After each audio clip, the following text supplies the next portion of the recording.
just interesting that you've got this tale set thousands of years ago, but it's heavily mythological. Yeah. So there's something about that that's calling to people. Yeah. Judging from the box office returns, a lot of people, the vast majority of whom haven't read the poem, right, are really being impressed by this story.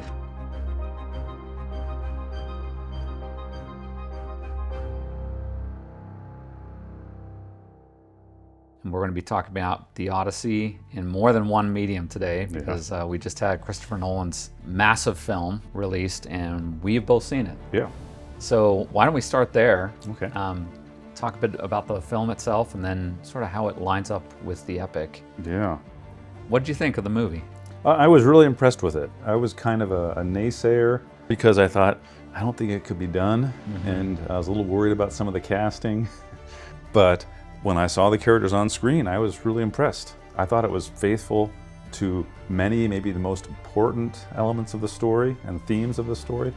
And the times where it took liberties in deviating from the story or motivations of characters or sequences of events, I could see why they did that, and sometimes kind of seemed like strategically a good way to tell a slightly different story, but be mostly true to the source material, as we say nowadays. Yeah. So I'll give it a 8.5 out of 10 stars. 8.5 like out of 10. Okay. Okay, that's good. Yeah, I shared some of your reservations going into it, particularly concerning the casting. For me, I enjoy watching Matt Damon, but I feel like whenever I'm watching Matt Damon, I'm watching Matt Damon. Yeah. And I've got Jason Bourne going through my mind. In that respect, I was pleasantly surprised. Yeah. I don't think he was a phenomenal actor or anything, but he melded into the role more than I predicted he was going to. Yeah, sure. And Penelope, actress Anne Hathaway, she was really impressive, I thought, as well. And I also didn't expect as much. I expected her to be better than Damon, but she was, I think, very impressive in her part. Some of the choices were interesting. I thought the whole presentation of Agamemnon, for example, was really striking. Yeah, surprising. Yeah, is it not something I expected? Yeah, and not what you really saw in the original story, where he was almost first among equals or something like that. Right? Whereas he really is larger than life. Is that sort of what you're thinking about? Yeah. You don't even really get to see his face. Not well. He's always wearing a helmet, and I haven't the faintest idea what actor plays that part because his face was shrouded in shadow. Right? Yeah. How about the cinematics of it? So that obviously it's what Christopher Nolan is known for, and the movie's massive in every way. Yeah. The color quality, the scope, the camera scope, some of the scenes involving storms, for example. Yeah, impressive. I was really blown away. Yeah, right. Yeah, without Poseidon himself being ever on screen, you really felt the presence of Poseidon right on the seas. I think it's really striking. Yeah, the way they can have the gods seem fairly real without being personified, right? And even Athena, who seems to be personified for most of the movie, you find out at the end that she's basically a hallucination on Odysseus' part, based on a horrible memory he had during the Battle of Troy, right? A sacrifice of a young woman at the altar of Athena, right? That he then he starts to see Athena, as it were, right? So that's the story. So the gods seem real without being cartoonish, I guess. Yeah, that's an interesting take on it. It's something I was wondering about. I wasn't quite sure what to make of that fact. Yeah. That the gods are fairly absent from the film. Yeah. Though there are divinities and divine-like effects, I guess you could say, that are present. I mean, you got Calypso. Yeah. Although even her divinity is really downplayed. It's very much downplayed. Not all that. Not clear, really. She's like a therapist. Yeah, a fisherman therapist that meets you on the beach somewhere. Yeah.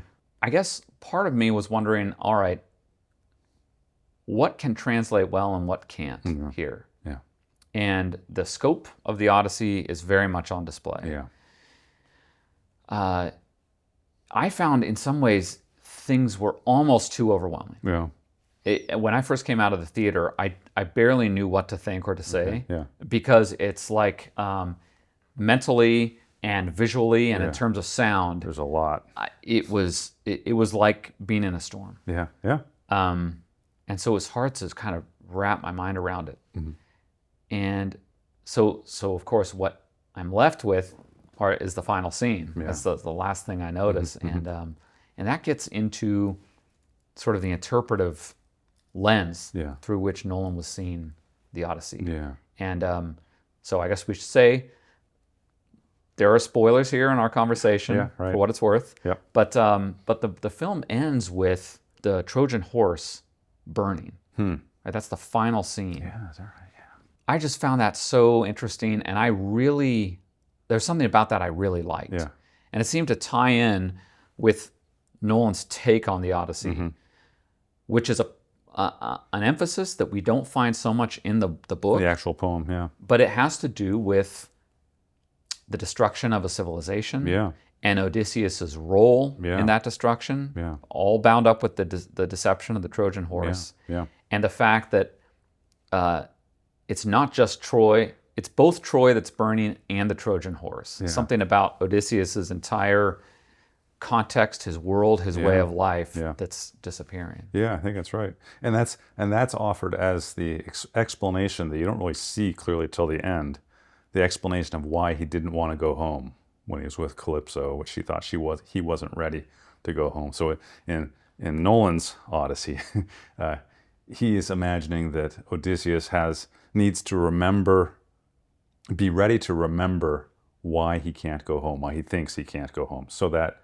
he can sort of deal with that thought, right? And then face it, nevertheless go home, right? Which is, in this case, Odysseus feels like he's destroyed the world, right? Or played an instrumental role in destroying the world. We, the Argives, right? The Achaeans, who thought we were the good guys, right?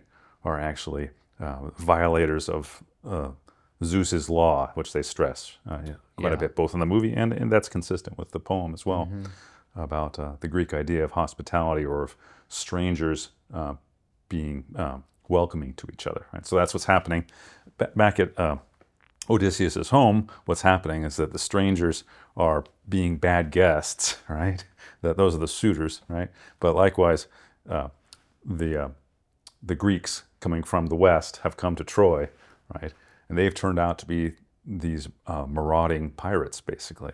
And Odysseus is realizing what we're doing here in Troy and throughout maybe the rest of the Levant, right, is equally a violation of Zeus's law, which the way it's characterized at one point in Nolan's, not in Homer, is the golden rule, right? Treating your others as you would want to be treated, right? And Odysseus realized that he's been a hypocrite about that, and so he wants to forget in some way, right? He wants to forget what he's been, what he's done, right? Yeah, I was really struck by that, the way in which the law of Zeus was so central to the film. To the film, yeah. And that's one of the things that indicates that in Nolan, you're certainly dealing with a director who has a great regard for the poem. It's not a superficial take on, what's a great spectacular material for a film or something like this, but what are things that are at the heart of this? And I guess you could say more so than in the Iliad of Homer, this Zeus's law concerning hospitality and the respect for the stranger is on display in the Odyssey. So there's something appropriate about Nolan highlighting that and using it as an interpretive lens. And for me, that's where the sort of unexpected prominence of Agamemnon made a lot of sense. He's almost this icon of everything that's opposed to Zeus's law. Yeah, it turns out that way. Yeah, you start to see that more and more as the story goes on. Yeah. Yeah, you're thinking in terms, and this is something that Nolan adds that wasn't really in the poem, but he says that Agamemnon goes to war with Troy primarily, not so much to get Helen, his brother Menelaus' wife, back. That's the excuse or the pretext. He really wants to solidify trade routes. It's said just once in the movie, right? But that's his real motive, that there's a economic threat coming from Troy, basically, and he thinks they need to destroy that civilization in the east, right? To the point where he sacrifices his own daughter, so that the winds will be favorable, which is part of the mythology. As you say, the economic motivation is not explicitly warranted from the text of Homer, but I guess you could say that it's clear that in Homer's Agamemnon, you're looking at a character who's very concerned with his own status and his own power grab. Oh yeah. That's largely responsible for the entire working out of what happens in the Iliad. Yeah, and it's clearer in the Iliad than it is in the Odyssey. But yeah, that's right, and that's manifest to Odysseus and the other kings who are there leading the Greek army, so that there's constant tension with Agamemnon's insecurity, you might say, right? And obviously, that's the source of the conflict with Achilles at the beginning of the Iliad itself. But something that's stressed in both the poem and in the Nolan movie is that Agamemnon comes to an unhappy end when he comes home, right? So he's finally punished for the war, for killing Iphigenia, his daughter, both maybe equally, and he's punished by his own wife, right, who slays him when he arrives home. So he gets the homecoming that is delayed for Odysseus, right? But he gets it and is killed immediately, right? So you see the Odyssey, the story of the Odyssey, completing the story of Agamemnon that begins in the Iliad, right? So this is an example, I think, of a liberty that Nolan takes that's warranted, if nothing else, by way of just absence from the book, right? Something that could make sense. What about the theme you were drawing attention to earlier? So the destruction of civilization and the kind of realization of that on Odysseus' part and his guilt surrounding that, and that all playing a role in his distancing from home. I found that I liked that. I appreciated it. I did feel as though there's something about me as a 21st century human, right? That is appealing to. And so, but then in terms of the Odyssey itself, do you think that's a kind of departure from what Homer would have intended, or is it complementary to what we find in Homer, or how would you parse that? I would say it's more of a departure than anything else, although you want to be careful about saying, well, the Greeks all thought of the Trojan War this way, right? Because different Greeks, I'm sure, thought different things. But the portrayal you see of Odysseus in different Greek plays or different Greek stories is not the same as the portrayal you see of Odysseus in the Odyssey and the Iliad, right? So there wasn't a monolithic Greek official view or something like that. But I think you see what the motivations, the explicit motivations on Odysseus's part, may be indirectly traced to something like what Nolan interprets there, because Odysseus stays on the island, as far as I can tell, because he wishes to be immortal. And part of the reason, I think, and maybe this is just my interpretation, but I think I could defend it from the text, but he has already just been to the world of the dead, right? At that point in the story, when he lands by himself on the island of Calypso. And one of the things he learns from the island of the dead is that it's really a lousy place to be, right? That the dead only spend their time remembering their lives, right? And regretting their choices that led to an early death. And very important part of the Odyssey, the poem that Nolan, for obvious reasons, I think, couldn't bring in, which is Odysseus' encounter with the ghost or the shade of Achilles in the underworld. And you see Odysseus' encounter with Agamemnon and others, Chiron, which is also not in the poem itself.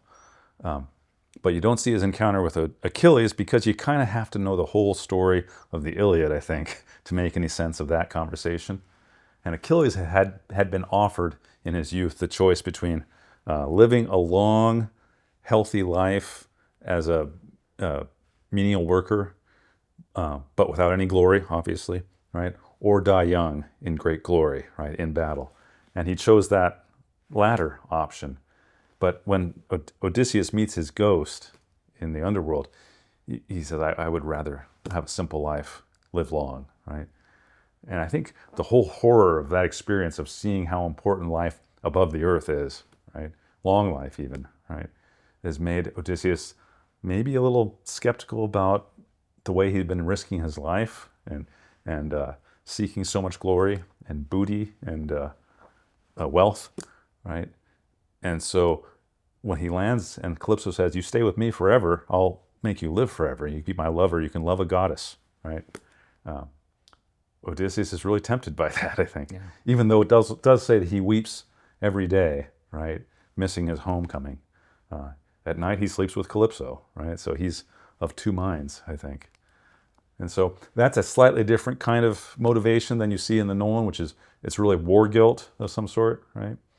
And the idea maybe that he doesn't deserve a homecoming in the Nolan story, I think.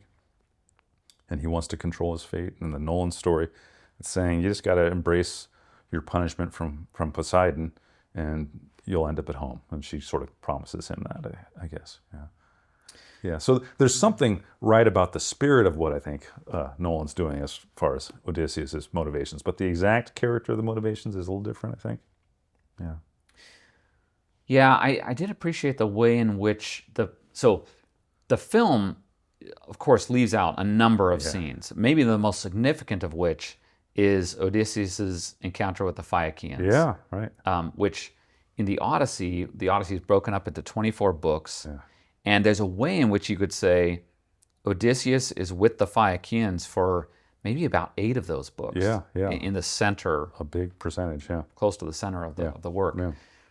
And it's there that that you get most of the retellings of his own wanderings to these different lands. With the Cyclops and the Lastrygonian giants, whatever they're called, and Circe, all that stuff is told by Odysseus to the Phaeacians. Yeah.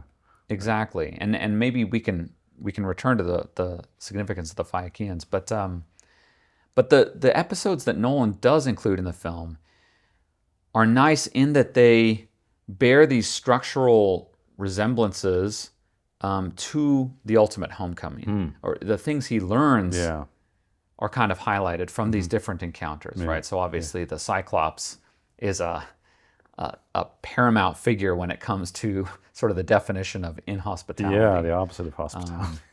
But then you also have, and likewise, just to add to that, the Cyclops, or when they go to the Cyclops, they themselves are not as hospitable guests, right? So the obligation of hospitality is two-sided, right? So he's a lousy host, but they're lousy guests because they're helping themselves to his food. But and that's prior, of course, to, in the book, to his landing on the shore of the Phaeacians, who show him real hospitality. But then the encounter in the underworld, right? Instead of Achilles, you have once again Agamemnon, who tells Odysseus, "Hey, I was murdered by my wife when I came home. Yeah, watch out. You might want to test things back there." And of course, that's something we see at the end of the epic in both the film and the movie. There's this kind of testing that goes on on the side of both Odysseus and Penelope. Yeah, maybe to add to that, I didn't notice it till I was reviewing it this morning, but the whole last half of the book, so 12 books of the Odyssey, Odysseus is in Ithaca, right? He's just very carefully making moves to set pieces in place, to bring about the attack on the suitors. So he is very strategically implementing the advice that Agamemnon gave him. Agamemnon says, "Don't go home and just sort of announce your presence. Hey, everybody, I'm back." Right? But weigh out who's been faithful and who hasn't been. Right? So that takes 12 books, really. Yeah. What do you make of that? That the entire second half of the book, he is in a way at home. He has returned. Yeah. And then it's a working out of the true homecoming. Yeah. In the film, it certainly doesn't run that way. Yeah, no. You get maybe the last quarter, perhaps third. Yeah, maybe a third, but no more. Probably less. Probably a quarter. Yeah. So is that a what does that show about the two different approaches? Yeah. I mean, I guess you could say, given the medium of film, cinema, you're going to want to spend time with the wanderings, with the kind of fantastic stories that are presented to us that occur in those 10 years of wandering, and certainly in the case of the battle with Troy itself. So there's just a reason having to do with the kind of spectacle that you might want to weight more of the length of the film on that. But how about in terms of the interpretation of the story itself? Yeah. Is there something we gain, something we lose by taking that approach? Yeah. Yeah, I guess I'm not certain at the end of the day. I mean, the first reason you point out, I think is obviously right, that in terms of the medium, there's more of a story, if you will, or at least a more exciting story in the first half of the Iliad, the wanderings of Odysseus. Whereas it's more of a slow-moving drama, right, as the chess pieces are put in place. It's also, it fits with Odysseus' character in a really important way, that he susses people out, that he is the person, the crafty Odysseus, right? Crafty is often how his typical descriptive title is given, right? He's constantly sort of probing people to see who's been faithful, who hasn't been. I think it's also the case that, and the movie is good in this regard as well, that if by focusing on by giving a good chunk of attention to the homecoming, and again, I was actually surprised that as much of the movie was given to the homecoming as it was, because I tend to think that in terms of spectacle, you're going to give it 15 minutes or something like that, right? But it was a bigger chunk of time than that. The movie and the poem focus on a lot of attention on this character named Eumaeus, who in the movie version, I think he's blind. I'm not clear to me that he's blind, but he's the swineherd. It's not clear he's blind in the poem. And you see his fidelity to Odysseus all along, and he becomes, and even though Odysseus doesn't reveal who he is for quite a bit of time, you get to see him as a deeply virtuous man. In fact, he's usually called the noble swineherd, right? And he's unique in the Odyssey insofar as he's the only character in the poem who Homer keeps addressing. He keeps saying, "Oh, swineherd," right? Right? It's as though he's trying to draw your attention to that character. And I think the movie does a pretty good job at displaying the virtues of this character. Because I think that is parallel with the words of the ghost of Achilles, right? Talking about a humbler life, right? Of virtue that is not nevertheless great. It's not is not typically going to be remembered in the Homeric songs, even though ironically, Homer in his song is trying to make you pay attention to the swineherd, right? By singing about him a lot. That's a great point. It strikes me that there's a way in which the film is at two extremes, and there's something about the book that's in the middle. And here's what I mean is that obviously with the film you get amazing visual spectacle and audio also. But then you also get something very interior. So Odysseus, to me, in the film, is more of a reflector than an agent. He's reminiscing a lot. He's reminiscing a lot. He's kind of thinking / talking things out with Calypso. That provides a lot of the movement through the different episodes. And even when he's at Troy, in the conflagration, right, the final destruction of the city, you can see him taking things in.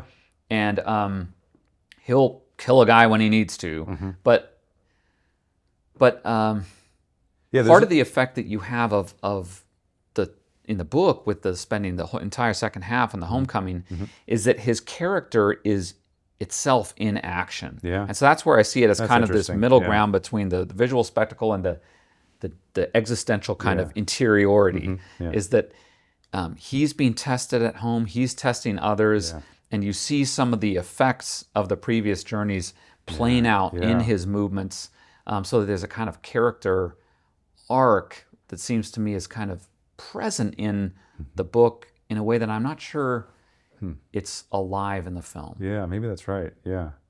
Is this right? I hadn't thought about it till you said it, but in the poem, Odysseus' wanderings are primarily retold by Odysseus when he's talking to the Phaeacians, right, to Nausicaa and to the king there.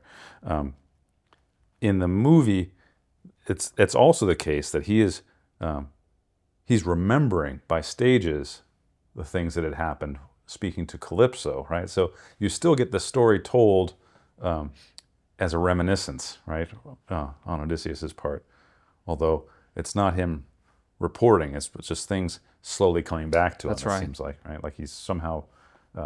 You might think he suppressed his memories, or strictly speaking, I guess Calypso's been feeding him the lotus flower, which makes you forget, I guess. Yeah. Yeah. Now, and so I bring that up not because I'm saying one or the other is necessarily better. There's something I like about the reflective Odysseus, pondering on these larger themes of the meaning of war and things like that, and of the status of civilization. Yeah. Now, that's kind of neat, but it does mean that there's something of character, of the movement of character itself over the story that I think does get a bit lost. Yeah, that could be right. Yeah. And I was trying to think who is a character that does have maybe more of an arc, or that you end up caring about in terms of seeing, okay, here's where this character begins. How's this character going to end? And I thought the film did some neat things with Telemachus and Penelope in that way. That there was a nice emphasis on their kind of vulnerability. Yeah. And that's true to the book. Yeah. Obviously. Yeah, that's right. But Telemachus in particular, there's a kind of through line that you get with him. Yeah. Though, him truly becoming a man, I guess. Right. Yeah. Yeah. And becoming more like his father. And at least in Nolan's telling, he becomes the king of Ithaca, right? And Odysseus leaves, right? Yeah. So you see that progress on his part. And you see, I guess you don't, maybe this is just to go back a little bit then, but you do see the Odysseus's internal struggle with the nature, not just of his part in the Trojan War, but the way in which he has undermined civilization precisely because of his own way of undermining hospitality. And I have a hard time putting it together in my head. But and again, hospitality is kind of that word I didn't even hear used in the movie. They just kept speaking about Zeus's law, and I think that's maybe because the word hospitality in English doesn't say enough for what this virtue is for the Greeks, right?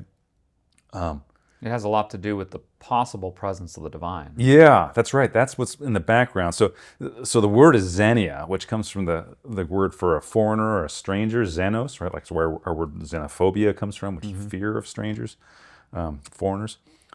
Xenia is the virtue of treatment of strangers, something like that. And again, it's usually often translated as hospitality, sometimes translated as guest friendship or something like that, stranger friendship. And the idea, the Greeks apparently had this virtue that they really exalted, that said, if any beggar or foreigner just shows up at your front door when you're having a meal, you have to let them in, right? And bring them in and feed them and wash their feet and take care of them. And it's, for a pagan society, it seems very Christianity compatible. And ironically, I don't think we're anywhere near as hospitable as the Greeks at least aimed to be, right? But you're right, it's coming from an idea, and you also see this in the New Testament for what it's worth, and maybe the Old as well, that the stranger might not be just a stranger. He might be a divinity of some sort that's come to your door, right? And out of concern for that possibility, and maybe you could say out of your own desire for self-preservation, that you don't want the gods to become angry at you, you welcome this person in, you take good care of them, and that's what that virtue consists in. You see it in the New Testament where St. Paul speaks about the language of entertaining angels unaware. I can't remember the context exactly, but he's talking about, again, the importance of taking in the poor, right? And the downtrodden. And that's, of course, exactly what Odysseus' position is for almost the whole story, is he's this poor man, right, who's been slowly, incrementally, bereft of his people, his men, right, and then finally of everything. When he comes home, he is the beggar. Yeah, and that is something that, in general, I thought the film captured nicely. In the case of Odysseus, but also some of the other characters, like Penelope and Telemachus, namely that there's this, it's true to life to emphasize our state of dependency on others, but also on the natural world. Yeah. And that, and of course, in this world, other sorts of beings too, who could eat you Yeah. or Kill you. spare you, Yeah. right? Depending on things. And so Odysseus, much of the time, I guess, is grappling with that, with these different, coming to grips with the fact that he is vulnerable in all these different ways. Right. Yeah. To forces outside of his control, which I guess you could say, looking at all of this in hindsight from a Christian point of view, the most charitable reading on the gods is that they are personifications or projections that are put in place given these forces that are outside of our control, but that beset us constantly, and that we in some way are indebted to. Yeah, and that we need to respect them, right? Odysseus' troubles don't begin with him blinding Polyphemus, the Cyclops, but that does really accelerate things, right? Because the Cyclops is the son of Poseidon, and both because of what Odysseus does to blind him, and but also because Odysseus taunts him, right, by giving away his name and address, right? Says, "I'm Odysseus of Ithaca." That's what motivates, at least in the poem itself, and implicitly in the movie, motivates the Cyclops to curse him, call upon Poseidon to punish Odysseus, and that sends him on most of his wanderings for the rest of the story. And so the sea becomes his enemy, right? So Odysseus lives on an island, right? His whole life's surrounded by the sea, and oriented upon the sea. He's known how to work with the living on the sea his whole life, and presumably he never thought of it as a potential enemy. It's something you respect, but not necessarily something that is out to get you. But the sea becomes out to get him, right? For much of this story, because of his disrespect, I think. Do you think that the film handles kind of in a manner accordant with Homer's writing, handles the question of Odysseus's relationship with his men and their ultimate fate? Yeah. And I guess what I mean is, on the one hand, it's true that the Odysseus's men, they end up eating the cattle of the sun god, right? And that's their ultimate destruction. Yeah. But there's also indications that Odysseus is rash. He's negligent when it comes to the lives of his men, and so he bears this kind of responsibility. For their fate. Yeah. I think that's true. I think it's true that in the poem itself, and I would have to maybe look really closely to be confident about this, but the poem itself, I think the men do other things that reflect their own poor judgment that lead to their own deaths. I think they're the ones that open the bag of winds, for example. It's not in the movie, but that's what sends them off course early on in the adventures. And they do it just out of curiosity, as far as I can tell, right? So in other words, I think in the Homer's telling of the story, there seems to be an equal amount of blame to go on both sides, right? Or at least enough to go around. But I think it's true that in the Nolan movie, Nolan is having Odysseus really blame himself for most of it. And a lot of it's people trying to talk him out of it, right? Or Calypso trying to talk him back from that. I don't think, for example, all the men are turned into pigs by Circe in the poem. I think that's right. But it's certainly, that's how it's portrayed in the movie. And for what it's worth, not that we want to get sidetracked too much, but it's a very different take than we find in Dante, right? Who has Odysseus in hell. Yeah. And part of it has to do with this, this negligence, and even a kind of his lies, deceitfulness, right? When it comes to his own men. Yeah. He's in the circle of the frauds, I think, or the deceivers. I can't remember what circle that is, but it's pretty far into the Inferno. Yeah. That's another good example of how there isn't just one view on Odysseus, right? Even among the Greeks, there's some of the plays where Odysseus is a bad guy, clearly the bad guy, whereas in Homer, it's a complex picture, I think. Getting back to the center of the epic as written, we do have the land of the Phaeacians. Odysseus spends quite a bit of time there, and that might be the other big structural element that's very different from the film, right? So we've got the fact that in the book, the entire second half, he's already home. Not so in the film, and then we don't have the Phaeacians in the movie. There's something about Odysseus landing on the island of the Phaeacians and him encountering a culture, a society unlike anything that he's seen before, right? And Because idyllic, right? It's almost like it's beautiful and especially heaven kissed, as it were, right? And he even says something like, "I'd be tempted to stay here, except I'm on my way home," right? Yeah, because it feels like a home, I guess. Yeah, maybe that's right. In a lot of ways. Yeah, it's well ordered. There's no conflicts. There's this nice single princess that's just met him, and one thing you learn about Odysseus is all the women love him. I think she's interested in him, right, as well, even though she's very young. And so yeah, it seems like something like Elysium or something like that, the ideal world. And they have a deep interest in who he is and what he's done. Yeah. And that's kind of striking that Odysseus, he has an opportunity now after these encounters, these various wanderings, right, to sort of rehearse everything that's come before. Yeah.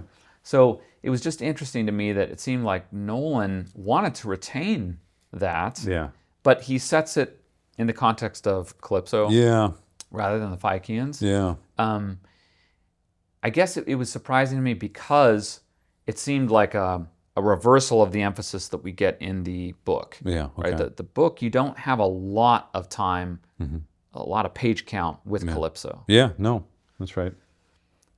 So I was trying to think about why that switch. Yeah. Well, I think part of it is that he wants to make Nolan, I think, wants Odysseus to be a slightly better man by our understandings, our Christian lights nowadays in our Christian culture, because it is partly lust, I think, that makes him stay with Calypso originally, and that's not the case that you can, as far as you can tell, in Nolan's telling. Likewise, when we see Circe, she's supposed to be beautiful too, and Odysseus does sleep with her as well, right? So he's not faithful, as a matter of fact, right, to Penelope. I think you could certainly argue that part of his wanting to go home is regret of his infidelity, right? He wants to go home. He regrets the choices he's made to stay with Calypso, but he in fact hasn't been faithful for 7 years or 8 years or something like that. And so I think maybe to make the character more respectable, more attractive to the viewer, maybe that's part of the motivation of making the relationship with Calypso more less like a prison, right? Because Calypso is sort of saying, you're happy with me, but I'm not going to let you go, right? So she's sort of speaking both as I want you to be my husband and commit to live with me forever, and even if you say no, I'm not going to let you go, right? So I'm going to hold on to you until you love me, right? Something like that. Yeah. Right. So she's a character that's largely malicious, and he himself is weak. I think you see that in the original story, and maybe Nolan wants to try to steer us away from that view, so that there's fewer mixed feelings you might have about Odysseus. That's at least what strikes me. Do you have any thoughts about why because I thought, for one thing, maybe he just wanted to get rid of the Phaeacians just to keep the story simpler, right? Right. And so he needed to have that Odysseus coming to remember things happen somewhere else, and maybe he just made it happen with Calypso and figured we could make her an attractive character and him a more attractive character by retelling the story. Did you have some other thought about what's behind all that? Yeah, I guess the only other thing would be that it's a way of bringing the divine into the film in a manner that's palatable to a 21st century audience. As you mentioned earlier, you get the sort of psychological, conscience related projection that is Athena. Yeah. But then Calypso as this, a beautiful figure on screen, but also has this kind of warmth toward Odysseus. Yeah. Good intentions, it seems. Right. Yeah, but you don't need to get into the awkwardness of trying to film a Poseidon doing something with the ocean, or things that could just seem more cartoonish. Yeah. Ultimately, so that could have been one sort of cinematic motivation. Yeah, I think that's right. And as you said before, there's something. It's hard to present the gods in a way that won't look a little bit corny, because they are very human-like, and in the way Homer tells it, and you'd have to put a lot more effort into making their story run parallel and integrated with the rest of the story. It's maybe better just to keep them off screen basically the whole time and be ambiguous. Athena's presence was ambiguous until the end. Calypso's presence, you never really clearly see that she's divine. Right? She's just some sort of this woman that lives by herself on an island. Right? Is it right that in the book, all of the gods that Odysseus directly encounters are in fact goddesses? I want to say that Hermes might appear to him at one point, but I'm not sure about that. That's right. But I'm sure you're right that it's mostly Athena and Calypso, and Circe's a witch. I'm not sure she's actually divine, but yeah. The more prominent ones. Yeah, certainly. Certainly the ones that get some screen time, if you will, in the poem. Right. And that with whom Odysseus has a personal relationship. Yeah, that's right, yeah. And so that seemed retained by the film too. Yeah. And then, of course, the character that's put in relief alongside that ends up being Penelope. Mm-hmm. And so I didn't have a big problem with Anne Hathaway's performance. I thought actually she was quite effective. Yeah, I was impressed. At the same time, I thought there were things about Penelope that suffered a bit in the film depiction. And I guess one way to get at it would be to say that she's, in the book, she comes out as a real hero, it seems to me. Yeah. Because of her fidelity. Yeah, right. And her stratagem with the loom, right? Making the burial cloth. That's right. And it's not that those things are not present in the film, but they seem to be mitigated a bit. And I guess part of it has to do with her. It seems like there's almost a kind of resentment she has over not being able to take the throne herself.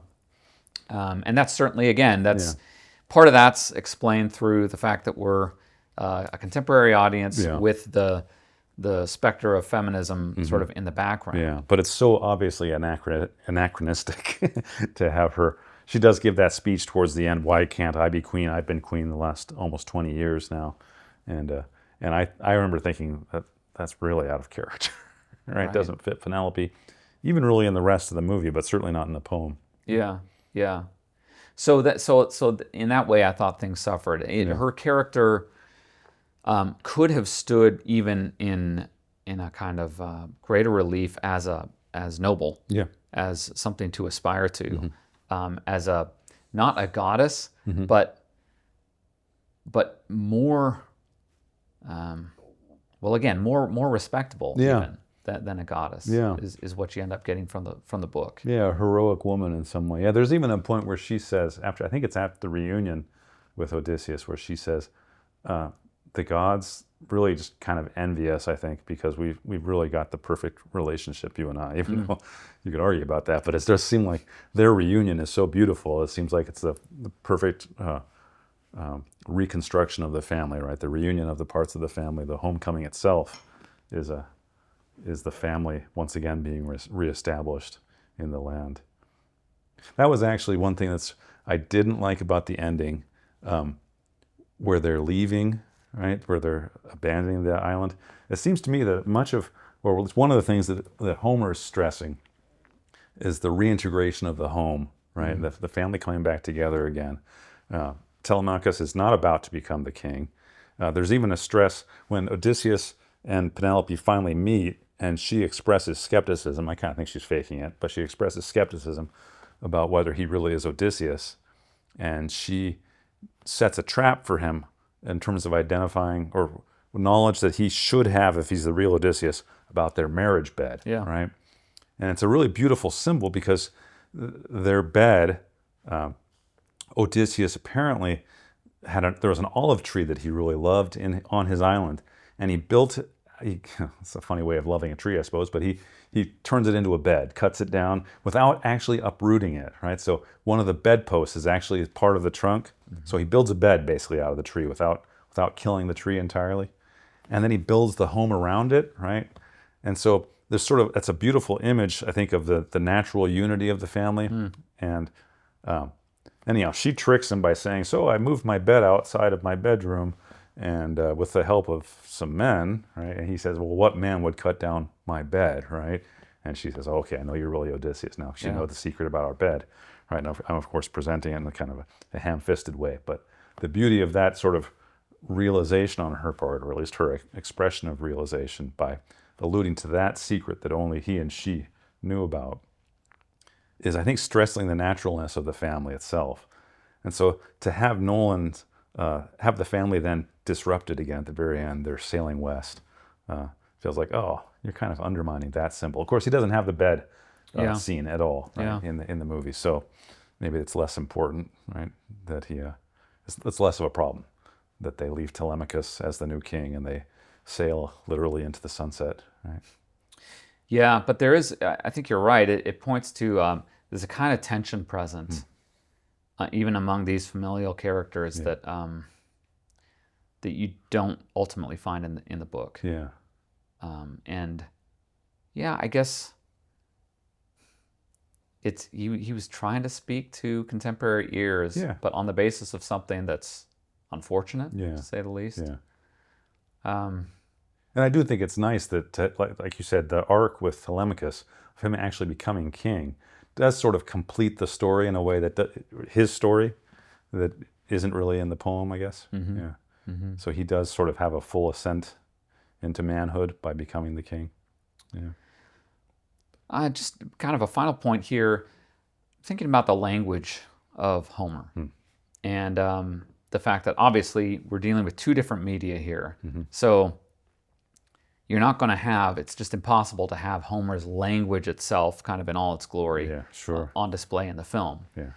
And so then we've got, but what we do have are these visual scenes. Yeah. And it's worth 1,000 words. Right. So that's the other side of things, is that there's something words can give you that have to do with an interiority again. Or these similes and personifications that can work so beautifully in Homer. Yeah, in text. And yet, there's something the picture brings, the moving picture, that you just don't get in words. Yeah, it's never as crisp or as impressive as in actually seeing it, if the imagery is done well. Yeah. Right, or if an actor is able to deliver a performance in an especially wonderful way that reveals something new about the character. And plus they have music in a movie. I think it's because it's always in the background, people often don't notice what effect the music is having on making you engage with the scene or the characters, right? And that's just not available in a poem, right? As much as when these things, the Odyssey wouldn't have been read, it would have been sung and listened to by a rhapsode around the fire. And the singing of it would be singing in some sense of the word, but it wouldn't be the orchestral magnificence of the singing that we have available. I kind of thought the soundtrack for the Nolan movie was a little on the weak side, a little underwhelming, but just having some music can go a long way towards differentiating the power of film, I think, from the power of something that you read, right, or even hear, listen to. Yeah. So the ultimate effect is very different in some ways, because there's a temporality to the film that you don't have with the book. Yeah. Obviously, right? You mean the way it's compressed to just a few hours, 3 hours? Yeah. And that once it's right, you don't want to take some of it in, step away, come back to it. Yeah. It's not going to work. Yeah. No. But by the same token, it's a much more though compressed and integral in that way, and because it brings in the different media, it delivers a punch that's again can be almost overwhelming. And so I wonder if you're able to think about things that are revealed by the Odyssey in the same way with the film as you are with the book. And I really don't. It's a difficult question to answer because certain interpretational moves were made by Nolan that really do stick with me. Yeah, that impressed because it was visual and audio. I think that's right. And that have the potential to open up the epic in a different way. Yeah. Yep. But then if I ask myself, well, what if someone had never read the Odyssey or didn't really know the story well, and they came to the film, what would that be like? Yeah. And it's hard to say. I don't know. You certainly wouldn't get this work, Yeah. right, out of the film. Yeah. Yeah, that's right. But I think they would receive a pretty good introduction to this story. And certainly, judging from the box office returns, a lot of people, the vast majority of whom haven't read the poem, right, are really being impressed by this story, right? So it does, and I think I heard somewhere, I didn't confirm this, but I heard that it's the #1 book on Amazon right now. Is that right? Are translations of the Odyssey. So wow. It's getting people who have seen that movie now to go back and read the book. Yeah. Well, that's fantastic. Yeah. I wonder what is bringing people to this film. Obviously, a big part of it is the fact that it's Christopher Nolan. Exactly. Yeah. And whatever he And the does cast. is staggering, right? It's got a very popular cast. Yeah. But I can't help but think there's got to be an element here that's drawing people because of what this is. Yeah. So some of his previous films weren't as big as this one. Sure. And it's just interesting that you've got this tale set thousands of years ago, number one, and number two, that it's heavily mythological. Yeah. And there's something about that that's calling to people. Yeah. Yeah. And maybe some of it's, I don't know if there's any evidence for this, but I'm told that the blockbusters, people are experiencing a certain level of superhero fatigue in the blockbusters these days. And this is fresh. This is a source material from almost 3,000 years ago, right? That really hasn't been mined for stories. There was that feeble attempt, maybe it's 20 years ago now, called Troy, that was retelling the Iliad, but very loosely based on the Iliad, much more loosely based on the Iliad than this is on the Odyssey. And it was not good. Right. And so I wonder if people thought, okay, there's no point in going back to that source material again. Those ancient Greek stories have no appeal. And I'm thinking this shows that no, the problem was they were just not done well, right? That these stories really do resonate still, right? After 3 millennia, right? These stories. I mean, it's worth thinking about that. The events of the Iliad are supposed to have happened around 1000 or 1100 BC, and that Homer wrote in 800 or so BC, right? So maybe 300 years, 200, 300 years after the events that they had heard legends of for 300 years, they still wanted to tell that story. It was such an impressive story.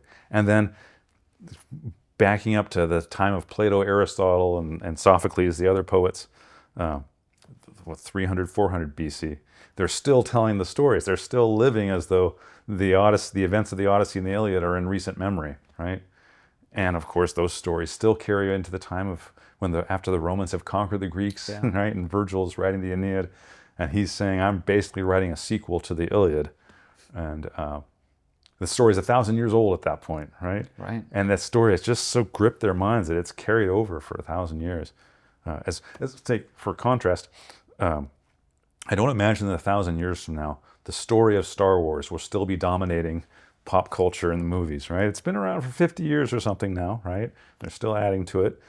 But I don't think it has quite the staying power that the Iliad and the Odyssey proved to have, right? That they really were the dominant tale of their culture, right? Their favorite legends, right? And in a large way, you could say, are formative of that culture. Yeah. We were just recently reading Boethius, 400 or 500 years into the Christian era, and you have these characters alive on those Christian pages. Yeah. You mentioned that Odysseus appears in the Inferno, in the Divine Comedy as well. The story's carried over into the 1200s, 1300s, I think. And they don't go away. Right? Not to mention Ulysses itself. Oh, yeah, right. Yeah, 20th century. Yeah.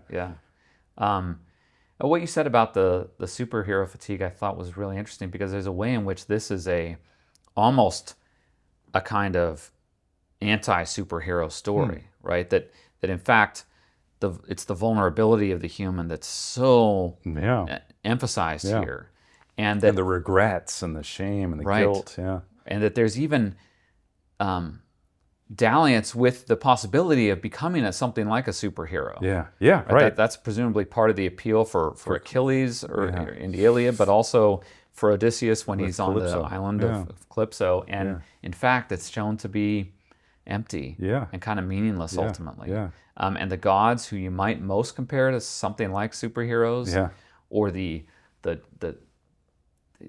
Cyclops, who's kind of the type of evil character that you might get in a superhero supervillain. film, right? Yeah. They're clearly not the center of attention. Yeah. No. And that they're not what's ultimately interesting. Mm-hmm. And that I laud Nolan's efforts in that respect too. Yeah. Because he could have been carried away more by the temptation to just go that big as to focus more on those elements. Yeah, but that's not what he could have Homer's tried up to make it more like a superhero movie. Yeah. And he does not seem to try to do that. He tries to give you a happy ending, right? But and the Odyssey itself does have a happy ending, but he's not going to do it at the sacrifice of substance. He still makes the stakes real, right? In a way, it's about not so much about saving the world, but the world in crisis is what it's about, right? Mm-hmm. And there isn't really any clear, well-grounded hope in the future at the end of the Nolan telling of the story. But there is a hope that maybe we'll go to the West, right? And that's all really tell you. And it sort of deviates from the end of the actual poem. There is this likeness with the actual end of the poem where Odysseus says that you and I, Penelope, have one last mission, right? Right. He says I have one additional challenge. And I think there's sort of a tipping of the hat to that with them sailing off into the West. And it's for the sake of paying a due respect to the dead, god, right? To for those men who died. Yeah, that's right. And that's sort of what's stressed. Yeah, that's what's stressed in Nolan's version. In Homer's, it is out of respect for the men, but I think it's finally to settle things with Poseidon, to make Poseidon for a final act of sacrifice to Poseidon. So I think it was in the movie, right? Tiresias tells them that they're to go to the West.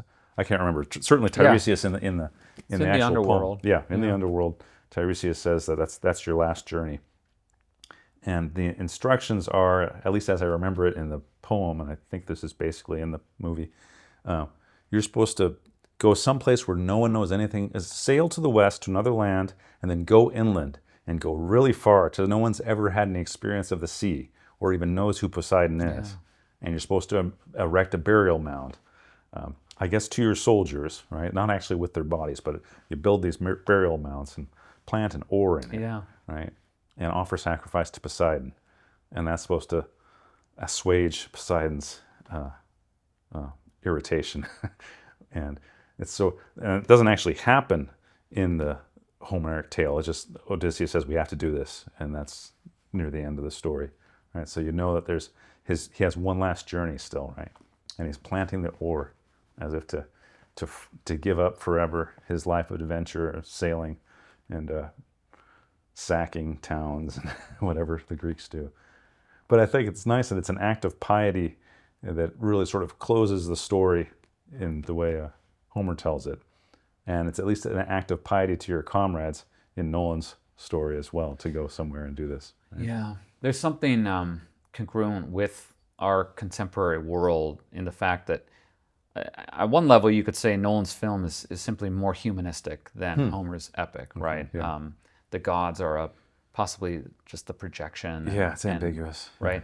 But at the same time, again, there's something true to life about that. Yeah. And the real struggles are within the human heart. Yeah. There's even Odysseus says early on, he's actually talking to Athena, who you think it really is Athena, and he says the gods don't talk in a way that we can hear what they're saying or understand what they're saying. And she says something like, "Don't you understand plague, war, and thunder," something like that, right? Signs. But the irony is, I thought, Well, you're talking to a god right now. Right? What do you mean you don't understand gods?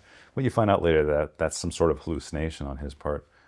But it's true that what Odysseus is saying there is right, that most of us never experience direct communication from the divine, right? And we have to face our struggles, at least superficially, on our own, right?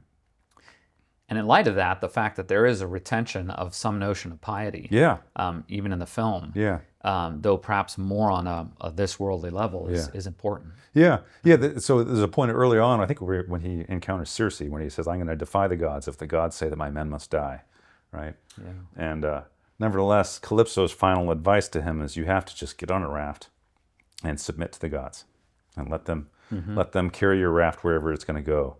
And in the movie version, it's less direct in the actual poem, but in the movie, he goes straight home. His raft, he's in thundering, or he's out in storms for, you can't really tell how long, but he just washes up on the shore of Ithaca, right? So the gods aren't explicitly there, but that's an awful good coincidence, right? Yeah. It's as though the gods act through what look like chance events, providence, right?